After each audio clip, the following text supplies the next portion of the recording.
What's up, bro? Yeah, oh my god, bro. I cannot thank God enough. Last night, bro, I was so hungry in the night. Woo, cookie and cream. And I was like, one second, fuck you, bro. I took you as my fucking arm candy with this. I need to watch everything. I said, oh. I don't know how I'm gonna match your energy. लगाई the आग bro पिछवाड़े में. I very strongly with all my heart and soul believe in the power of manifestation. I had the fucking beautiful opportunity to work with Wayne Rooney, Luis Figo, Gilberto Silva, Sol Campbell, Rohit Sharma, Suryakumar Yadav, Ishan Kishan, Bumrah, Jofra Archer. My grandfather didn't take it very well because he's one of those self-made men who lived in a village and then becoming a member of parliament and 7th largest pharmaceutical company in the country. So he said, if you're doing this, we will cut you out completely. And so I thought that is the end of the world for me. Hey guys, welcome to the FitCru Show, India's favorite wellness podcast, and I'm your host Prateek Kumar.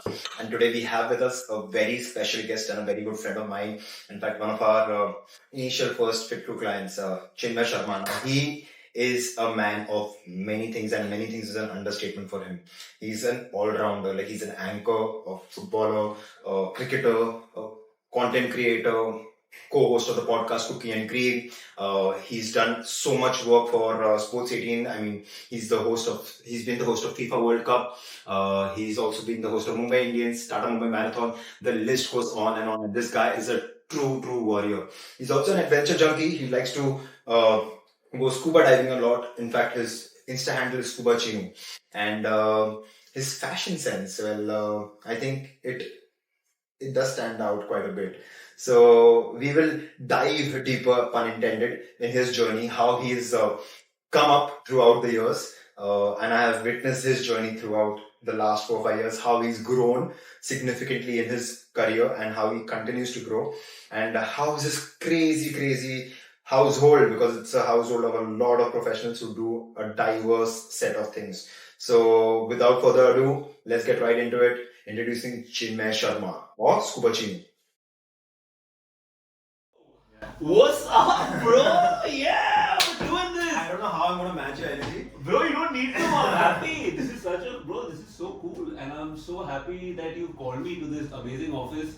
Guys, I'm not gonna let him say like, follow, fucking hit the subscribe button right now, dude. A boy for a podcast. It's no longer the FitCru Show or FitCru podcast. It's a mix of chatting with you, Cookie and cream, everything, because this is going to be fun, I'm sure. Fuck, bro. I'm so happy to be here, bro. Thank you so much for calling me. Before we start, yes. I want the listeners, the viewers to know what is it that Scuba Chinu is doing. Kancha China. Scuba Chinu is doing. Why does he do it? Why does he wear so many hats? And hiding his grey hair. And how does he manage his shit together? Ooh, what a loaded start, bro. I love it. But bro, if you were to ask me what I do, I keep the hustle alive, bro. Anything that comes my way, if it's exciting enough, I'll give it a shot. That's literally it. Because at 30, and our career trajectories have been, like you said, quite, I won't say parallel, but intertwined, bro. We started doing what our passion drove us to do at around about the same time. My fitness journey started with you, and like I said off camera, I don't know if you got that because of thanks to you it became a lifestyle. So I just feel that, bro, that's why at the moment Yuvraj called up and said, I said, bro, before you go finish, I'm like, dude, just let me know when, and I'll be more than happy to, because it just seems like we've both been growing together, and it's amazing. So I'm a host by profession. I am a sports broadcaster. I do a little bit in acting. I have my own podcast with my beautiful wife, and I'm a scuba diver, ocean lover. Just that's me, dude. If whatever comes my way, if it's exciting enough, I'll say yes. And right now I'm sitting here with you, bro, doing this fucking amazing podcast. घंटे कितने तेरे पास दिन में भाई? How do you manage so much? Bro, मेरे को लगता है कि मेरे को free time भी काफी मिल जाता है. No, bro. So you spoke about the things that you do, right? But at the same time, I feel you are one of those few people that I know is an incredible son to his parents. You are a kick-ass husband who's always this cheerleader behind his wife, which is something that I know, and we are not like, so we are friends, but we are not daily friends where we are shooting things together, but we know, okay, this is what Chinu's up to, this is what is happening in his life. And from where I observe things, I really admire or look up to you in those areas of life. Because I mean, you can excel at your work and then you can be a shitty father. You can be a great father, but you can be a shitty boss. So, but I think you are one of those people who have those checks in place. I don't know, I'll get to hear a different story from Tia, maybe, I don't know. But I doubt it, but yeah. You know what I mean? It comes from 100%, but I think that comes from my dad. Growing up, and now I realize, and I see a lot of people around me with certain issues, and I'm just like, a lot of them stem from the environment you were brought up in. And like my relationship with brother, I think, is my first friend, right? And growing up, most brothers I know now, not a lot of them, not all of them, but most brothers have a little bit of, after a certain age, they're not the best of buddies. And growing up, I was taught that this is your buddy, that you have to take care of him, rather than competition saying, oh, why are you loving him more? It was, dude, the more we love him, the more you love him, the bigger the family gets. So I think that's why, like, till today, bro, I treat him, he's bigger than me, he's fitter than me, and I still treat him like my child. Like, if the last time I played football, I remember he got into an argument and I went running, like, bro, I'm a grown man now. Similarly with Ria, bro, I think just seeing my dad, the way he's been with my mom his entire life, I think makes a big impact. When you're just surrounded by that sort of energy and love, you tend to reciprocate and then just sort of give that as much as you can to your peers, wife, before that the girlfriends, and before that whoever came along. Yeah. So, but tell me, what were you doing before you decided to start chatting Chinu? Nothing. You know this, I love how we're repeating this story, but that you have lived with me, bro. I got married in 2018, 2019 I decided to switch careers, which was a 12-year, very lucrative family business. My grandfather didn't take it very well because he's one of those self-made men who lived in a village and then becoming a member of parliament and 7th largest pharmaceutical company in the country. So he said, if you're doing this, then you will literally be disowned. I don't think I've ever said this on camera before, and he literally said that we will cut you out completely. And me being me, spoke to my dad that same night. So my granddad did this very K3G thing, bro. He flew me out to Delhi. Yeah. Literally, alone. Sat me down and he said, this is what's up, bro. This is an empire. You are the oldest. And I thought about it, and my dad was like, bro, it's like, what's up? I have your back, but think it through. Yeah. This is it's the 7th largest company in the country, and I keep saying that because it's a big risk reward tarazu pe. Yeah. And I came back, I took 2 or 3 days, I spoke to Ria, because I said, we've just got married, bro. And if this happens, and if I'm cut out, I'm cut the fuck out. And my response to that was literally 3 or 4 days later, I returned my car back to the company, my beloved car, which I had modified from top to bottom. I shut the bank account with my company. So again, I've been blessed with never having to worry about where my next meal is coming from. My parents have worked hard enough to put a roof over my head. But I'm like, in other ways, there are levels of struggle, and I want to feel like not being able to go out twice a week and have a drink because then you can't afford it. I was living on savings, and bro, it's just that time, it's the family that has your back. And that's how chatting with Chinu started, because luckily, bro, the universe, I don't know how it happened, conspired. And I hate to say this, bro, because I know a lot of people all over the world had a lot of a very torrid time during COVID. But for me, it was the best 6-8 months of my life, because I found myself, I found fitness, I found mental stability, I found the fact that you just need to keep your head down and keep putting the hours in, and that's how chatting with Chinu started. I said, what do you like doing? It took me 3 months to say, what does Chinu like doing? So then there was acting, there was hosting, there was sports, there was styling, There was a lot of things, bro. That Did you make a changed my list mind. and all? I did. I still have that list, bro. Someday when I'm famous enough, I'll show it to the world. But it's with the date. And then finally, I just started reaching out to my favorite scuba divers from all over the world. And some of them are like people who work with James Cameron, people who've been amputated because a shark has literally eaten their leg and are some of the biggest shark photographers in the world. And I must have sent, bro, at least 500 emails over a course of a month, in a span of one and a half month. Mike Coots, shout out to you, big man. This diver from Hawaii, my favorite shark photographer in the world. One leg got eaten by a shark, was the first guy who replied, and then based on his big name, I got a bunch of people. And then translated into cricket, into fitness. You came on for a fitness episode. We did a cricket episode with Rohan Gavaskar. And then it just sort of steamrolled from there, bro. I should have been lucky so far. No, but I don't know if you would remember this, but when I just started FitCru, Yeah. and I reached out to you, I was like, hey, bro, I want to reach out to more clients, and I don't know how to do that. You're like, hey, bro, you have to hustle. You just go for it. Jitne naam hai, just reach out to all of them. Maybe one or two might reply, but those one or two people might be the right people that you need the reply from. Yeah. You don't need the reply from the rest of the 480, 490, 495, 499 people. Just go, reach, scan your contact list, reach out to everybody, say you're doing this, can they contribute, can they help you out? I was like, yeah, it makes sense. I mean, you have one And it's shot. tough, no, bro, when you've been, again, like we've been blessed with hard-working families who've given us a life of luxury and comfort, and then stepping out of that comfort zone, reaching out to people. I know, bro, I did this whole Aram Nagar ke chakkar, going standing in line, and bro, you know, it's so weird, sorry I cut you off, but standing in those lines, bro, I wouldn't say I used to be an elitist because I've been brought up better, but I used to have certain qualms about, you know, hygiene and things. And standing in those queues, bro, with 150 people and that's why I realized where that body odor comes from is because they're standing in lines after lines. And even in those lines, I had the luxury of coming. That time my car was not there, but AC Uber में आ सकता था मैं, right? वो मेरे छोटा सा, but for me it was, यार, I'm shoulder to shoulder with these guys, which generally for an aam aadmi is a regular day at work. And I was like, man, it's another learning experience, and you befriend them, you hear their problems. They, of course, they don't relate to yours, but it was just such a humbling experience, bro. It was amazing. do you overthink a lot, bro? Are you someone? Why wouldn't I? So there are these typical patterns of overthinkers, right? Those who have had a difficult childhood, or those who had to take responsibility a little earlier in life, Yeah.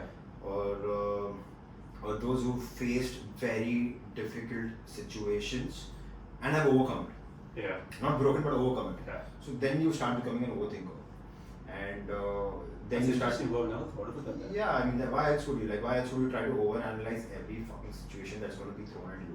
Because I think for me, bro, it's because since a very young age, I've always been someone who sulks alone. Oh, okay. Yeah. So I like my brother, bro. I love how healthy it is. Whatever's on his mind, he has 4 or 5 people. ऐसा नहीं कि दुनिया के सामने he'll go and, but he just go and say it out. And then a lot of those times, those problems are this small. But in my head, someone who, like me, who tends to, like, I don't want to, for me, I don't know why as a kid, which is completely wrong by the way, is I thought if you talk about your problems, it's a weakness, which is fucking incorrect. It is completely wrong. And since I've got married, it's changed because now I sleep with my best friend and we talk about everything. And I think it really helps when I think I am that overthinker because I've just always been that guy who's dealt with his shit by himself, which takes much longer, and it's a lot of times you build up situations in your head that don't even fucking exist, bro. Like Pradeep didn't say hi to me. Does he fucking hate me? Does he not like me? Has he that? And if I would just told Pradeep like, bro, tu tha, fuck, my phone pe tha. But my Bluetooth set was on, so I didn't see you. That's it. And my hand like, oh fuck, is there a fallout? Is there a, like, literally, and it's just such a healthy thing to just say, bro, like, what's up? What's happening? That's it. I know. I mean, it happens. But coming back to your journey, I want to know more. Not just about chatting and Chino, but then after that, like, you did a couple of acting stints. Yeah. Why? Oh my god, bro. I cannot thank God enough that my first ever stint for a longer format thing was Masaba season 1, which was With not Happy. work, bro. It was It was the most fun I've had, and oh my god, Chinky, our director, punched me with the casting. Bro, I went to Panchmi's office randomly because I was just reaching out to everyone. Did I have interned with Panchmi? No way. What? Oh fuck, bro. Clip this and send this to her. Take it up. Bro, Panchmi was a super sweetheart because she just opened her office not too far from where we are. And I messaged her saying, congratulations on the new office, blah, blah. I said, why don't you just come? And I told, while I was sitting with her, I told her that, listen, I'm not working with my family business and I want to be in front of the camera, but I don't know what to do. And she's like, listen, we have something, do you want to audition? Like literally right now. And I said, what? And I remember my hands are shivering and I've gone to the room, she put a camera and she said, just talk to me. 4 days later, I got a call saying Netflix wants to do a series and it's called Masaba. And bro, I had the best time ever. Like the director was sweet. Masaba is just such a fucking sweetheart to work with. Happy, of course, to play football with another champion legend, Pri, who's another buddy. So bro, it didn't feel like work, and I was supposed to shoot for 3 days. I was getting 7,000 or 8,000 rupees a day. Wow. Nothing like that was.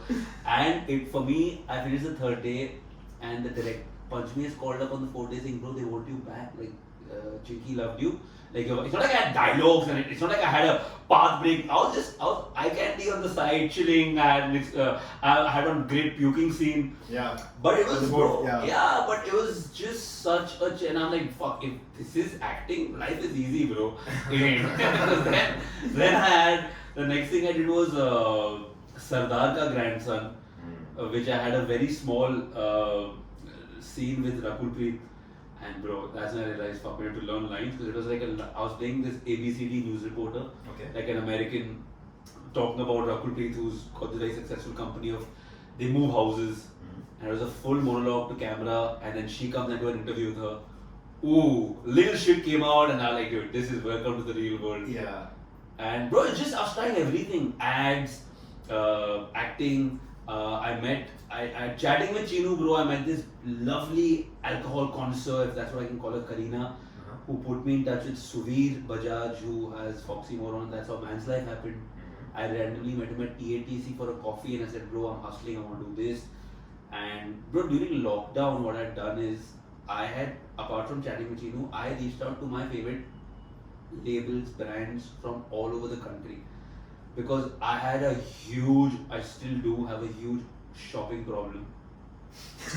Massive.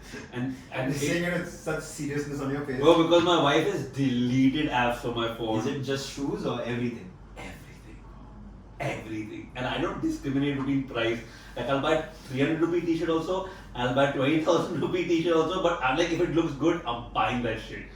And that time I didn't have any source of income for the last 6 months. Then lockdown happened, so I'm like, why don't I just reach out to these guys and say, guys, you send me shit and I'll do a photo shoot for you. And I got stuff worth 2 lakh, about 3 lakhs from different brands. What are you say? Yeah, bro. And one made a phone. Over almost 3 lakhs, 2 lakh, it was 2 lakh 90 something. From brands like Almost Gods, which is one of my favorite streetwear, Avishi Dayal Kalra, again, to the basic night suit, majama, pajama kind of companies that send me stuff. And I just took all of it together, reached out to all the semi-famous and famous people I know and said, guys, I'm putting together a video, please be part of it. I should literally go to like their houses. I went to Jim Saab's house, I have Shweta and Cheetah at home, Ridhima Pandit, Shriya Pilgaonkar, all of these lovely people. That video. Yeah, pop star, bro. Yeah. And they're all part of my journey, bro. And all of them, I told Jim, because I did an interview with him last year, I said, bro, you'll always be part of my journey because you were one of the first. You could have just said, no, bro, are you fucking mad? He had surgery on his leg. I went to his house and he was sweet enough to host us there. So, like I said with you, bro, if you're growing, there's no point standing on someone's head and growing. Saath mein, if you grow, it's the best feeling. But 10 years from now, when we're laughing about this podcast, about our journey, it'll just be such a fond memory of saying, bro, I did this, I did. No, we fucking. That's exactly what's happening today, right? In a smaller way. I mean, with our vision and where we want to head, and I'm sure we're going to hit there. But looking back 3 years, 4 years back, and we're like, यार 4 साल पहले हम लोग Insta Live पे ऐसे बात करते थे, just communicating what we are doing, and people. I don't know if I've ever said this to anybody, but I remember when I just started and I didn't have any clients. I had maybe 1 or 2 clients, and I was like, I need to get more clients. How do I do that? And I wasn't comfortable talking in front of the camera, so I was like, hey, yaar, क्योंकि मेरे से camera पे बात करने नहीं होता, कैसे करना है? He's like just talk. So then I did this. I kept the phone here on which I was recording. I took another phone as if I'm talking to a client. Pretend talking. Wow. Just fucking pretend. Wow. Short 3-4 pieces of content, put it up, and I'm like, fuck. One person reached out to me. Hey, you know what? You make sense.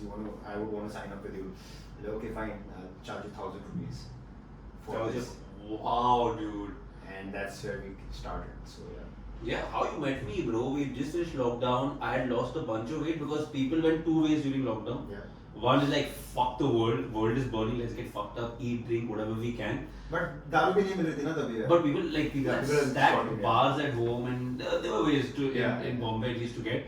And me and Cheetah went the completely other direction. That's the only time in my adult life where I haven't touched booze for 8 months on a drop of alcohol. Yeah. And I just started taking care of few things, and I lost a bunch of weight.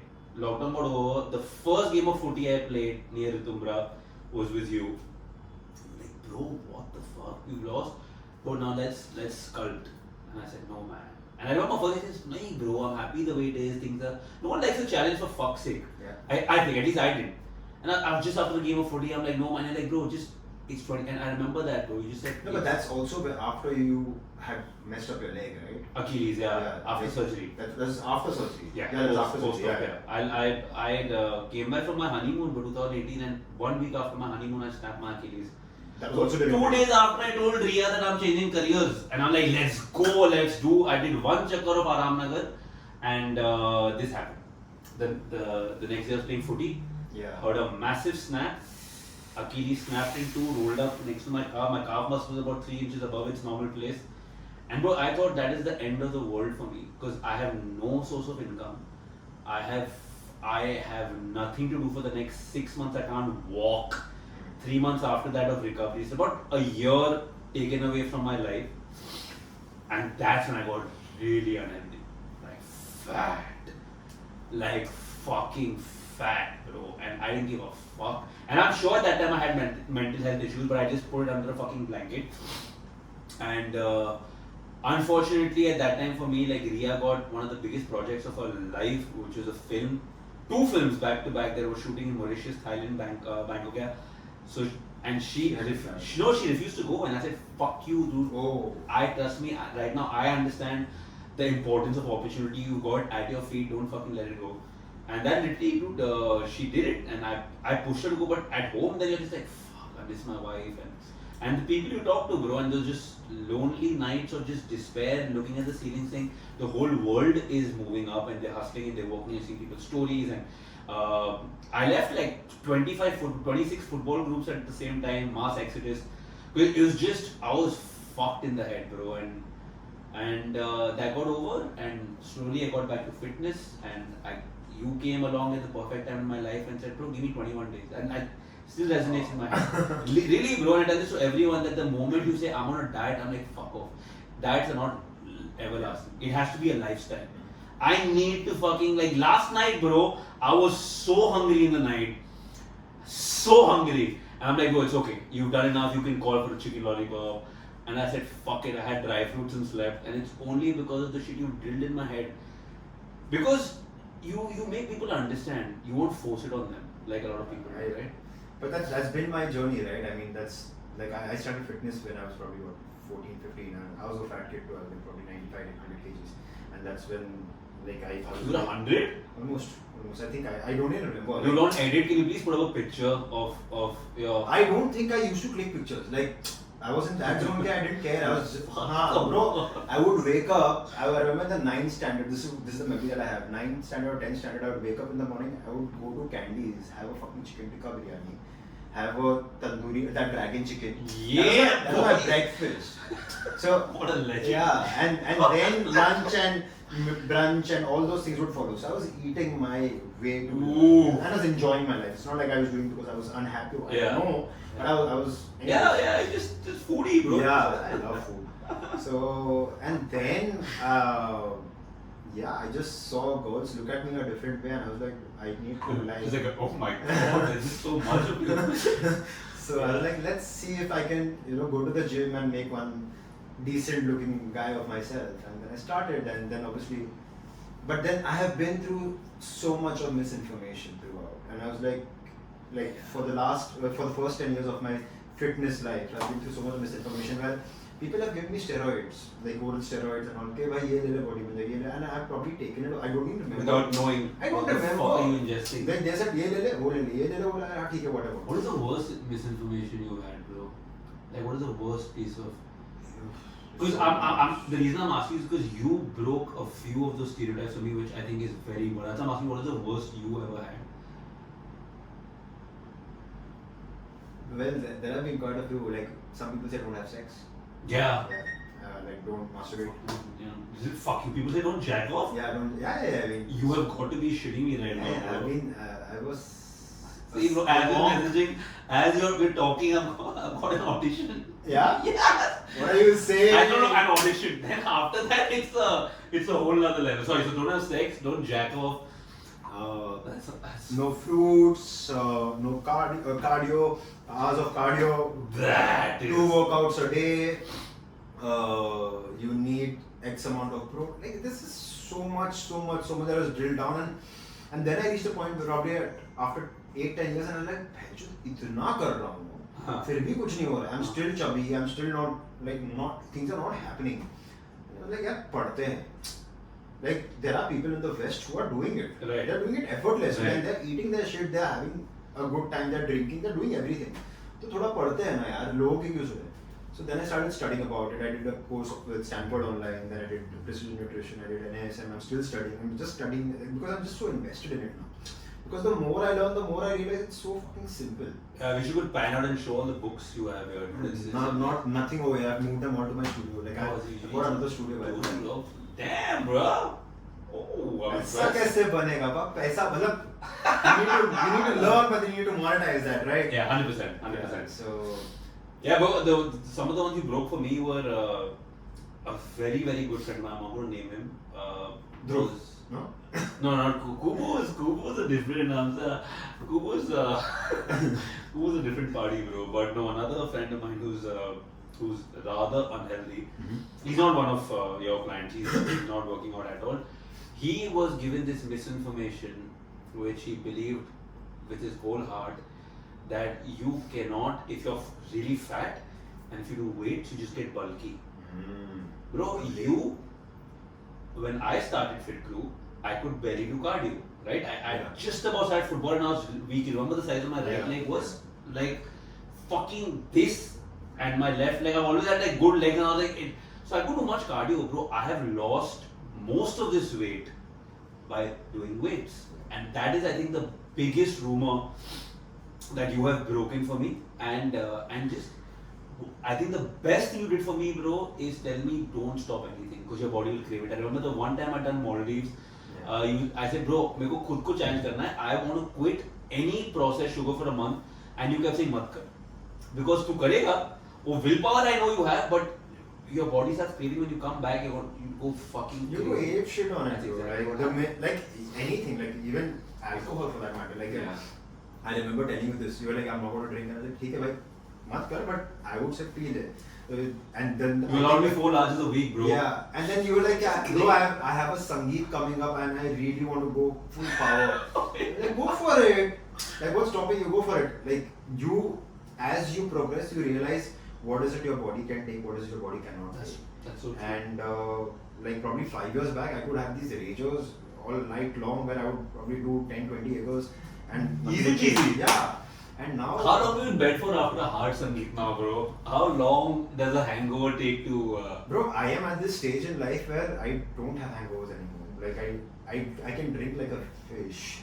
And then your body just metabolizes. I don't get high. Like I'm Punjab. Like Yeah. मतलब Cool man, bro. So it's not something that I'm proud of, but I know that I'll never reach that stage of exciting high, you know. So I'm enjoying my tipsy. I drink maybe 2 or 3 or 4 drinks at night. So you won't go to a level where your body. You know what happens, right? I mean, when you deplete yourself, when you cross that threshold that you know that you have, when you cross that, your dopamine levels, your serotonin levels, your oxytocin levels, all of them get depleted, and they take a 24-hour period to get recharged. Like at least. And that's the byproduct of of over drinking. Yeah. So you are not able to feel happy. That's why I use the word suicide. You're not able to feel happy. Oh, so you literally feel like fucking Shit. ending yourself. And at the same time, Wow. you've like physically like depleted yourself. Yeah. You are dehydrated. Yeah. So there is no fluid moving in your system. There's no food moving. You're tired and you're feeling like shit, which is why you feel like. Oh, bro. And that is when you know that, then why do you want to put yourself through that? So it's Wow, dude. yeah. So you fuck yourself here and physically and also. So, but bro, maybe that's what happens. Fuck. When I'm saying I didn't get hungover on the chutti is because you wake up and you're generally excited. So now the dopamine, all of that stuff is maybe not coming back up, but you mentally prepared yourself that I'm gonna have a great dive. Yeah. I've woken up in front of the ocean. I have a fucking pool next to me I can jump into, which is probably why I don't feel as shitty. But in Bombay, when you wake up saying, oh fuck. So yeah, obviously. Hey, wow, bro. See, again, education is so important. But you're saying, do this and this will happen. Yeah, I think it's important. But enough about alcohol. Tell me about your new podcast. Ooh, cookie and cream, bro. How did that go? It came up because I'm a Rolling Stone, baby. I just, bro, I'm allergic to being idle. Like, I feel I'm constantly on, which is a big part of why my energy is over there, because I'm constantly like plotting and jotting. Since Jan, I wanted to take a break, so the whole sports broadcasting thing took a step back, and by my mistake. We'll talk about that. I want Yeah. to talk about that. It's and then I realized, fuck, maybe you shouldn't have let go of everything in your plate and taken a chance, because then it's not like the whole world is waiting for you. So, but Yeah. it was a great learning curve though. So yeah, bro, after my break, I'm like, oh fuck, but not everyone wants me back now. It's not like you can say, guys, I'll be back, and they're like, oh sir, I can. So I mean, bro, again, you learn from your mistakes, and I'm like, but what do I fucking do now? Like ads, money is great, but it's not like you're getting an ad every fucking month. Yeah. So I've been working on this for a while, bro. I have about 25-30 pages of notes on podcasts. So I was doing one with Man's Life, Vokish, so I learned a lot there. And every time I would go out with Ria, people say, bro, you guys should be on a show together. You guys, it's amazing just listening to your talk, because we go from 0 to 100 in like 5 seconds and then come back down also in 3 seconds. So, which is stuff that people like, and we're not scared to dish out our dirty laundry. No, it's a killer. I really, like I told you, I really like the relationship, and like I don't know about this Nazar and all that crap, but you know, people say evil I am. Yeah. But I have to believe in Nazar, bro. I believe in Nazar.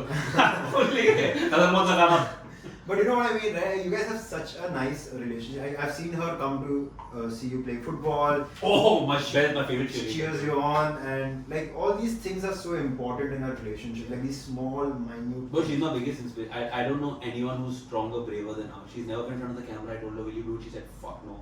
She used to be scared of the open ocean. I said, will you dive with me? She said, yes. On this trip, bro, we did an open blue dive, which she done 2 years ago.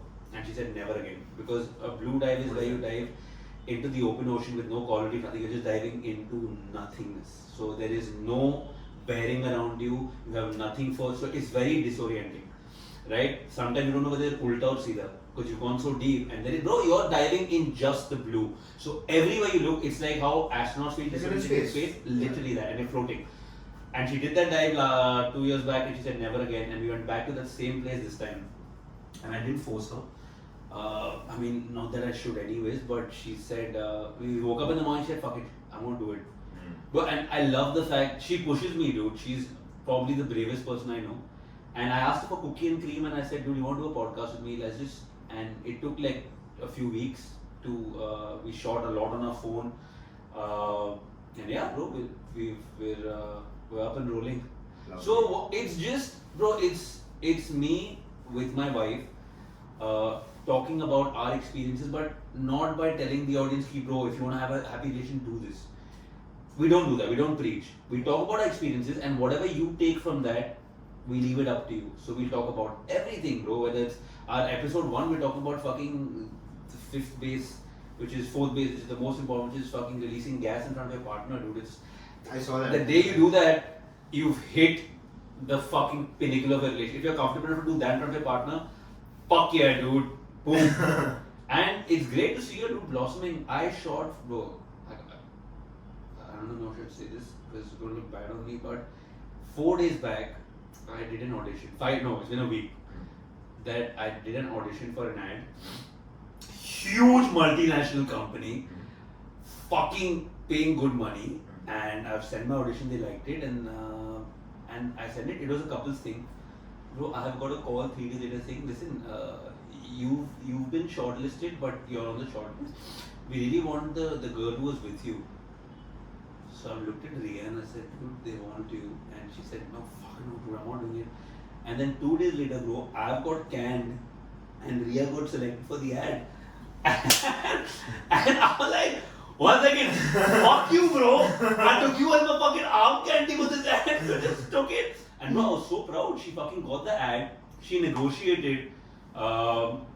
She told me this is what I want. I said, oh, fuck you. And then she said, no, I mean, because she doesn't need it, but she has a great opportunity. And they fucking came to a price, and then today we found out that she can't do the ad because she's got a bride on that day. So she's traveling to Cochin on that day. But dude, like I said, she's a hustler, dude. And she's a warrior. No, 100%. She did the FitCru thing with you. She did 21? Yeah. Or she did the other one? She did a different program with us. Yeah, she did. Yeah. She got ripped. She got it. Yeah. Her body responds in a way that mine just cannot do. No, even. It's different for different people, but Yeah. But like Fuck you, Ria, and a fucking hot ass body. But she did. I've seen her on this trip. She was having fucking 3 breakfasts. She's come back and she's back to fucking abs. Bastard girl. Okay, guys. So I want to ask you about your hosting. Yeah. Like I would say you're fucking blessed, bro, with the opportunities that you got with hosting. Oof. Like you're at Mumbai Indians. I mean, I don't follow cricket, but when it's Mumbai Indians playing, I'm rooting for them. You're at fucking FIFA. The FIFA World Cup. Dream come true, bro. How was it? Like for somebody who's so passionate about football, how did you crack that? Talk about bro. There is a story that everyone needs to know. I very strongly, with all my heart and soul, believe in the power of manifestation. It's worked for me like unlike anything else. But you can't just say, hey God, I want a Rolls Royce. Hey universe, you have to fucking feel it, believe it, and I don't believe, in my humble opinion, the universe will give what you want. It gives you the opportunity. Yeah. Here's a door. It's up to you now. You want to open it, you want to kick it, Yeah, do whatever you want. But yeah. It's up to you. And all of this came to me because I feel I worked my ass off and the universe rewarded me with things that people don't get rewarded with. Bro, I don't know how many people in this country or on this planet can say they've had, and people who've done this for like 20-25 years can say they've hosted a FIFA World Cup show and an IPL show. It's the big duo for any Indian. Yeah. And I've in 2 years in my career, I had the fucking beautiful opportunity to work with Wayne Rooney, Luis Figo, Gilberto Silva, Sol Campbell, Rohit Sharma, Suryakumar Yadav, Ishan Kishan, Bumrah, Jofra Archer, and bro, like I say these names right now, and I can't believe it myself. And the reason I'm talking about manifestation is, bro, Sports 18 happened. I worked with them for 8 months, did a really fun show called Sports OTT, which was a fun take on what's happening in the world of sports. Like a sports center, but a very goofy, over the top, so I fit in perfectly. And we used to have Sanjay Manjrekar, Scott Stylish, shout out both my cricket boys, and Rohan Gavaskar. As our cricket experts, we didn't have anyone for football. Okay. Right? And it had become a joke in the office. Every week, when we round up the La Liga, because they have the rights for La Liga, I used to say, guys, on my mic saying, guys, where's Wayne Rooney? Why is he not in the studio with me? And it became a joke every week. And the first person they signed for the World Cup, and I remember my producer called me and I said, dude, teri kali zaban chal gayi? I said, what do you mean? He said, we've got Wayne fucking Rooney. And initially when this plan was made for the FIFA World Cup, I was supposed to be in Qatar. Doing it from the ground, from ground zero. Last minute the channel said, no, you will be doing the daytime show from the studio in Bombay with our experts. And we'll send Manas, shout to Manas, who's again one of my favorite people I've worked with ever.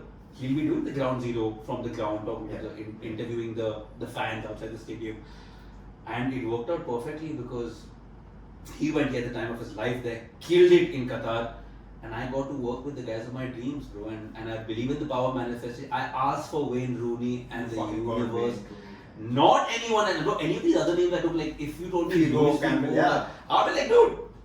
But all of it got overshadowed because, bro. Man City basically. Oh, but I got to talk about, bro. Actually, if you can zoom in, you can see all of my hair Yeah, standing, bro. Imagine, bro, growing up, you watch these games, and I'm sitting literally in the studio or in the hotel with Robert Perez and Wayne Rooney saying, bro, 2004 Highbury, you slide tackled him, and you went and he had just suddenly, he had recently shaved, and you did this to him. What were you saying? And he says, mate, you don't want to know. And I said, bro, I do. And they're talking about games. Sol Campbell, bro, has broken down the World Cup that happened in South Korea, that Brazil, the Ronaldinho dink against Senegal. Yeah. The first goal was scored by Rivaldo, right? And bro, I didn't remember that goal play by play because everything was taken over by that Ronaldinho dink, the free kick. So he has sat me down and he's broken that goal down for me. He said Bex. First of all, he's calling him Bex. Like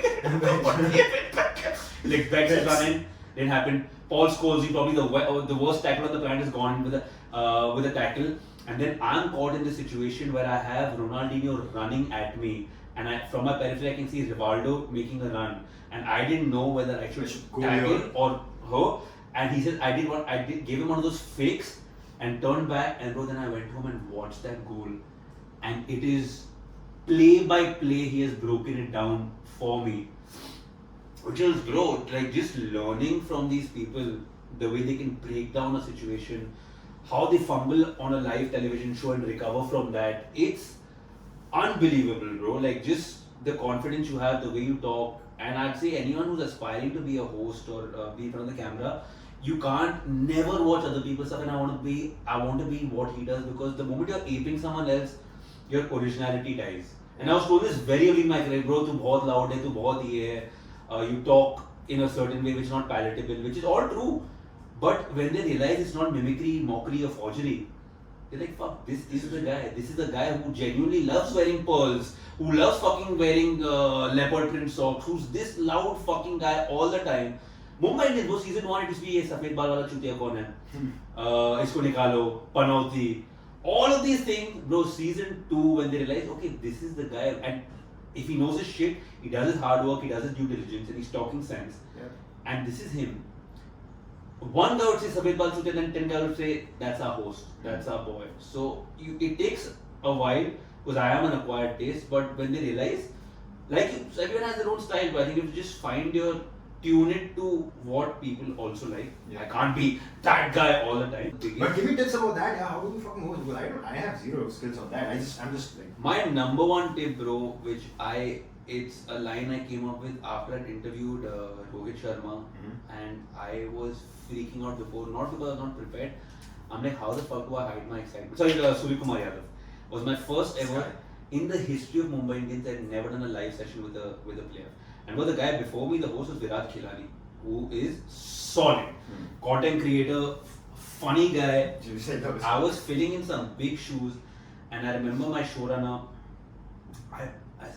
Bro, what you said, messaging, calling, everyone on your list, 500 people, is you have to be relentless and resilient. But just show them that I'm capable of helming some. I said, bro, get me an A-grade player, trust me, your plane should blow up. I mean, not that you guys need it, but it's just good content, and I'm genuinely a student of the game. I love cricket, I love these guys. They said, okay, fine. They gave it 2 weeks. 2 weeks later, they said, listen, we've got a 40-minute window tomorrow with Kumar Yadav. And I froze. I said, what? We'll do a live session. He'll be ready. The other questions, you cannot ask him anything else. These are the set parameters. Bro, within 30 seconds, and the first thing they said is, do not ask him about that time. He had not played for India yet. There's this part where it hit, and I don't remember which RCB bowler for a 6, and Virat Kohli came and shined the ball in his face for 25 seconds. So Virat Kohli it was just a show of aggression thing, just sizing him up. And Virat Kohli just literally shining the ball, and this is Kumar Yadav, and that time he was trying to play for India. Virat Kohli was captain. They said, do not fucking mention that even by mistake. It's bad PR, blah blah. You can't talk about this, you can't talk about that. Don't ask him family questions. Within 30 seconds of the interview, I have left that paper because I was favorite innings, favorite shot. I'm like, bro, everyone knows this. And I literally and I had a ball next to me. I said, Sky, what do you think when I do this? I said, oh! I said, listen, mate, I'm sorry, can we talk about it? And bro, he spoke about everything. I asked him about his lovely family, his dogs. We finished that live, bro, and my phone has 25-30 missed calls, messages saying, what have you done? I'm like, bro, my career's done. Like, I'm getting kicked out. This is stuff that you can get fired for. And till date, bro, over 3 lakh people watched that live. Oh wow. So I took a screenshot of that and sent it to them. And next day I was called into the office and said, listen, the only reason we have that thing strict because it was a bloody good interview. But the parameters, you're not working at a place, you're fucking working for the top dogs in the industry right now. So there are parameters. We have to please 300 other people, manager, publicist, PR, and I'm like, dude, absolutely, I didn't even see that. For me, it was fanboy interviewing cricketer. Let me make it as fun as it is for the public. They said, dude, that's good. Let me shine that ball. Let me shine the ball. They said, no, ain't no balls being shined here, man. That's the last view of this shit. So now what they do is after that, they just say, you send us your questions first, and few of them you can't ask, but most of them then they let me ask. Okay. Kick ass. Yeah, so it was great, bro. Just to answer your question, that took a while, was dream come true. I think just you ask the universe, you work your ass off, put your head down, keep working, and then hosting is something that came naturally to me. I love talking to people, I love reading people, and it was just amazing. So was there ever any time that you thought that it's not happening, let's just give up? Yeah, 100%. My first week of Sports 18, bro, I remember telling this to Leah, saying maybe I jump because funnily enough, Sports 18 office was initially the same building as the Mumbai Indians office. The studio was same. Okay. So our not our CEO, our head of content used to walk in, and this was they're just recruiting, and he like, "Hey, safed bal wala banda kaun hai? And will he go back to his original?" They didn't know this is my natural hair color. And I came in, and they said, "Listen, we would love for you to be our host. We have a show that's right up your alley. It's high energy, it's over the top, it's crazy." I said, sure. And then for 1 month, I fought for what I thought I should have got paid and what they thought they should pay me. To the point where I said, छोड़ दो यार, मुझे नहीं चाहिए. I had Man's Life at the time, I had Netflix at the time, I had Mumbai Indians at the time. And they came back and they said, okay, we'll give you what you want. After a month. And I was like, that's unbelievable. And the first week I've gone, and this is the first time I've never done teleprompter in my life, and doing an entire show on a teleprompter with 4 different cameras. So imagine you've got 3 cameras set up here, which is quite a fancy podcast setup, I must say. So if I'm talking here, there's a teleprompter, and I finish half a sentence, and I have to continue that sentence from the teleprompter here because angles change. So we had like yeah. So the teleprompter is constantly going with your script, saying blah blah blah did this, PV Sindhu did this, and then in the Olympics also this is happening. But then if we move on to and Surya Kumar Yadav scored his first, you have to pick up from that same sentence and do it seamlessly. And 3 days in, I remember coming home and telling her, dude, I think I'm not ready for this. I'm like, and she's like, bro, shut the fuck up. And I said, yeah, I'm gonna go back and kill it tomorrow. And the next day again I went, it was horrible. And that's why they do rehearsal sessions, because they're not idiots. Those guys are the top dogs in business. 4th day I've gone and I've nailed it, and I messaged her saying, dude, I'm back, baby. But bro, tell me one thing. Like you've done so many different, I would say careers or different profiles. Imposter syndrome? Never with me. Bro. No. Never. Are you serious? Yeah. Luckily, so far. Not that I'm trying to let me think about it. Have I ever? No. I have been just baffled by the presence of a human being in front of me. But I think one of my biggest strengths when it comes to work is I feel I've earned my right to be there, no matter who I'm with. And whenever I'm interviewing someone, I realize never interview the persona, interview the person. The moment you interview the persona, then you become a fanboy and you and when I'm sitting with Rooney and I say, I don't agree with you, and then you give him logic, and he said, you know, you're right. They're impressed. Right? Bro, he took over 250, 300 pictures with our CEO, with our other hosts who are verified accounts, who've been doing this for years. The only person he replied to, who put a post of him and tagged him, was me. I see. Yeah, and he said it was Yeah, Mintu and I were talking about it. which is ridiculous. When I thought about it, I'm like, dude, they were and I've seen, because we were in the same studio, the lines of people and everyone from the top dogs to the mediums to the lows to the stylists. He replied to one fucking comment out of all of that, but it's not by a chance. It's because you leave an impression, and when you sit with them and you talk to them in your off time, you talk to them saying. Even though inside, bro, I took like a week to tell him that I don't know if I should tell you this, but I had a puppy who I named after you, bro. I literally, that's how much I love you, and you might take offense to it. His manager, bro, who I'm still in, when Cooking Cream went out, I messaged him, who's also his brother-in-law. Okay. And we kept in touch, and it's only because when you meet these guys and talk to them, you just treat them like colleagues, give them their due respect, don't overstep your boundary. Like, bro, every day there were at least 200 to 300 jerseys used to sign. I waited till the last day, I didn't take a picture with him. I didn't, because I'm like, till then it's all work. Yeah. Right now he's your colleague. The day we did our last episode, they said, that's a wrap. Fanboys coming out. I said, why sir? I need to merge. Can I please introduce this? What do you need, bro? I said, can you please? Like, yeah, of course. And I got one, and I didn't tell Cheetah, I got one for him. Oh. Signed to Cheetah and to Chinu.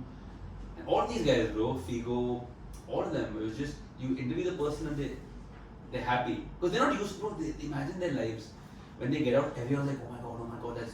So finally when they have someone who can have a real Conversation chat, with them. they love it. They absolutely love it. I get uncomfortable when things get complacent and things are going very nice. You know what I mean? Yeah. When everything is good, I get uncomfortable. I'm like, okay, if this is happening, then I might just stop hustling. And I've had the best results of my life when I was grinding, when I was hustling. So for me, that version of Pratik works. Yeah. The dog, bro. Yeah, that hunger, yeah. So if that is what it takes me to get going, so I don't want to reach the situation of being comfortable in my life. Yeah, that's fine on certain days, but Yeah. you always want to keep grabbing. Yeah, comfort is good, bro. Getting comfortable becomes Yeah. when you're like, oh, this is too easy, bro. Yeah. And it's great. Like, bro, I'm a huge fan of sharks. So it's my spirit animal. And most species of sharks, except maybe white tips, anyways, not important, have to constantly keep moving for water to flow through their gills or they die. The moment they stop, sharks die. So even when they sleep, there is some sort of movement, right? And I am such a huge fan of that you have to keep moving. You can pause every now and then. There are sharks that can sink to the bottom and like a white tip reef shark will do that, but most sharks have to constantly keep moving or they die. And that's such a great fucking story to learn from, dude. Just pause if you must, but don't stop, dude. Just keep going. Epic. So we're going to move to our last section. So we've got certain questions, right? Okay. Random questions about life and journey. Okay. So go ahead. You read it, you answer it. This feels like It's called Diwali, bro. struggle and strength. Diwali. What do you enjoy doing with your friends? Off late, no, traveling. I just came back from a trip with Charit and Sneha, who are very good friends of mine, and I think to answer this question, actually, enjoying quality time, which I don't think friends do anymore. It's all about how much you're drinking and how much you're getting fucked up. I think quality, regardless of travel, no travel, quality time with your friends. That's the one. Let's keep this up. Ooh. Shit. What led you to pursue your current career path? I just didn't like what I was becoming at work, dude. I was becoming this fat, lazy kid who had everything too easy, a car to drive him, a driver he didn't have to pay for, petrol that was taken care of.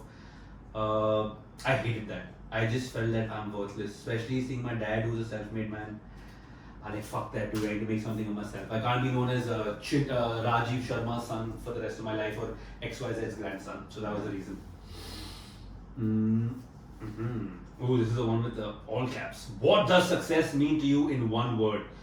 That's a great question, dude. What does success mean to you in one word? I think, dude, I feel success doesn't come without struggle. So I think success means learning. I think learning is 100%. It's just getting better. I don't believe you lose, you learn. I mean, you do lose sometimes, but learning. I think learning is the word for me, for sure. Have you learned from failure? Have you Every time I've had lots of failure. Yeah? I've had lots of Like what? Lots, bro. Quoting over high for a project, then not getting anything. What the fuck, dude? For 20,000, you let go of something that would have given you $1.5 lakh. And I said, okay, fine, next time you do that. So there have been times I've broken my head, projects I haven't done, things I've said no to that turned out to be fucking phenomenal. Okay. And you just learn how to, next time you don't do it again. Because that's the thing, but if you don't learn, if you fuck up, if you make the same mistake, and I've made the same mistakes multiple times also. Yeah, you will make. I think it's very difficult to always learn from every mistake. Yeah. That if you would be that, then you'd be fucking emperors, bro. Like Yeah. But you probably have to repeat a mistake 20, 30 times to learn from it. Right? Pick one last one. Last one. Oh, that's the one. What is your approach to financial planning and budgeting?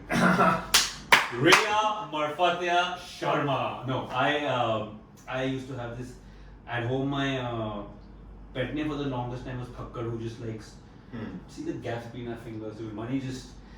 And last year I was working with Netflix. I was working with Man's Life, Mumbai Indians, Sports 18. So there was a lot of. Luckily, I was blessed with a lot of good paychecks. Wish I could get some of that right now. And I just realized that every month I cannot wait.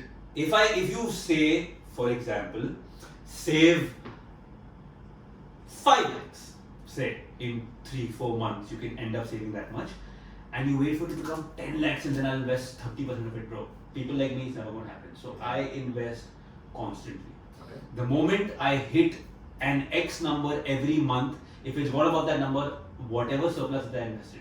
And SIPs, bro, I do that every month because I'm like, dude, regardless of what happens, money is constantly going. So I think it's very important to, bro, I haven't got a paycheck, a steady paycheck in 6 months. Okay. And this is coming from a guy who was getting monthly payments on 4 different platforms last year, 3 different platforms last year. And then on the side, ads and revenues and films and whatnot. So I just realized that this is not going to last. It's a wave I'm riding. And the last thing I did was the Tata Mumbai Marathon in Jan. So there's only been ads, one-off days here and there. And the reason I'm still relatively comfortable is because I financially planned. Yeah. So guys, just don't get excited when the days are good, especially for you freelancers. Save up, bro. Save up, invest, and it helps on days like today. Big ass. Did you have fun, bro? I had a fucking great time. Bro, didn't realize we fucking spent quite almost 1.5 hours, more than that. That's ridiculous, bro. Yeah. But I think it's just guys, just long needed catch up. Just the cameras on the side. Point out. there was just less mother. Yeah. Use. But I think the vibe was the same, bro. Every time we pick up where we left off from. Yeah. So have you been playing footy lately or No, it's been 2 years now, bro. Yeah, me neither, man. The risk reward was like I can't risk that injury now, I bro. know. Now it is too much at stake, which used to not be there before. And you played footy with me, bro. You know I never go. I always go for the 50-50. You are fucking aggressive and I'm a problem. yeah. So I just chose to. When is the last time you played? It's been almost a year now. Last week it was for roots, but after that I stopped playing. Yeah, it was a couple of years. But yeah, bro, fitness, life is good. Sure. You got. And bro, let me just say, what a fucking one. It's so great to see how much you achieved in such less time, bro. Like going from. But it's so funny, like I think I have not achieved that much. Like that's the thing, right? I mean, hunger, no? yeah. So Yeah, so this is a long way to go. I'm not saying you've reached your pinnacle. no fucking way, but it's that, right? I mean, everybody who's come here has always told me that I'm so proud of where you come, and I'm like really. You're not proud, but it's good. It's okay, bro. That's your Obviously. fucking लगाएंगे the आग, bro, पिछवाड़े में, and I'm sure, dude, you put in the One day at a time, one step at a time. That's it, bro. This is my latest tattoo that I got, which is a lyric from Cheetah's first song that says, "Everything that's meant to be will come to you eventually." And that's something I need in my life too, because I used to be like, "Fuck, he's doing that, he's seeing the other." Just put your head down on your journey, and everything that's meant to be, the universe will provide. You don't fucking give me an excuse for not Being showing lazy, up yeah, to work and sure. giving you 110. Everything else, the power is way greater than you will take care of it. Yeah. Perfect. Oh my Thank you, God, bhai. bro. Thank you so much. What a banger. What a banger, bro. This is mad fun. Insane.